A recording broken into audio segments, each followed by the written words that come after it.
In 2022, the sustainability agenda continued to unfold, especially for European-based companies.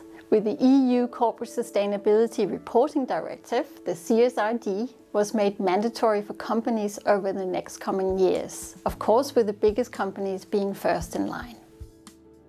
In this video, I'll be addressing how to invest in quality carbon compensation. Sustainability is a wide-ranging agenda in constant development with three agendas which companies all need to address. These are environment, social, and governance.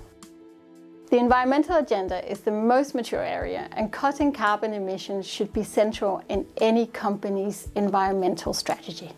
You need to understand your footprint within Scope 1, 2, and 3, and for this purpose, you can use the globally recognized framework, the Greenhouse Gas Protocol. Companies need to be collecting data, set a baseline, and a strategy for how to reduce emissions through the right initiatives internally. This is no simple task, and it requires willingness, resources, and competencies within your own organization and in your suppliers' organizations. And it is understandable that this will be all-consuming of time and headspace and budgets. But there are several reasons why it's important for you not to have a tunnel vision only on your own decarbonization strategy. You need a parallel track focusing on how to tackle your residual emissions, which you inevitably will be left with regardless of how effective your decarbonization strategy was. If you don't have a plan for compensating, or in other words, offsetting, then you're leaving it to chance or to the last minute. To compensate for your residual emissions, you will most likely need help from the voluntary carbon market to purchase high-quality voluntary carbon credits. This is a market which is, amongst other things, driven by supply and demand, and you will need to navigate the many different types of carbon credits and indeed prices available. Prices have of late skyrocketed because more and more companies want the same thing, pushing up prices and supply of available solutions down. The types of carbon credits that companies can buy typically falls into two categories. Projects which can increase the removal and storage of carbon already in the atmosphere. You might have heard the word sequestering carbon. Projects which can help lower or avoid future emissions is another type of carbon credit that you can purchase. Removal does what it says on the tin.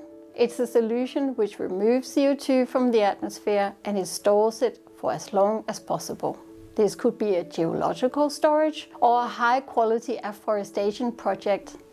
That means planting of trees, for example, on former agricultural land.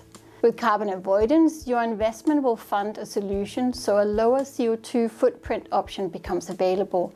For example, establishing a windmill farm to convert from fossil fuels to renewable energy. Compensation or offsetting has gotten a bad reputation, but that's a shame, as there are many different high-quality projects which we need in order to fight the climate changes. Some of the reasons why offset is disliked is that there's been incidents of companies buying credits without actually engaging in their own reductions of emissions. They just buy their way to neutrality.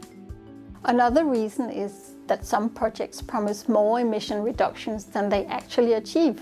This is called overcrediting. So it can be complex to buy carbon credits, but it's not complicated. We are covering the topic of due diligence in connection with buying carbon credits in another dedicated video to help you before making a decision on who to engage with. And finally, I would like to encourage you to consider what we call twin challenges. For example, climate change and ecosystem collapse are interconnected challenges. So could you, in your choice of CO2 compensation projects, consider addressing biodiversity? Or could your projects have a positive social impact in the locations that they are conducted? So let's get involved in decarbonization. But let's also not lose sight of making the right CO2 compensation plan and increasing our positive impact by addressing twin challenges. And remember, because something is complex, it doesn't have to be complicated.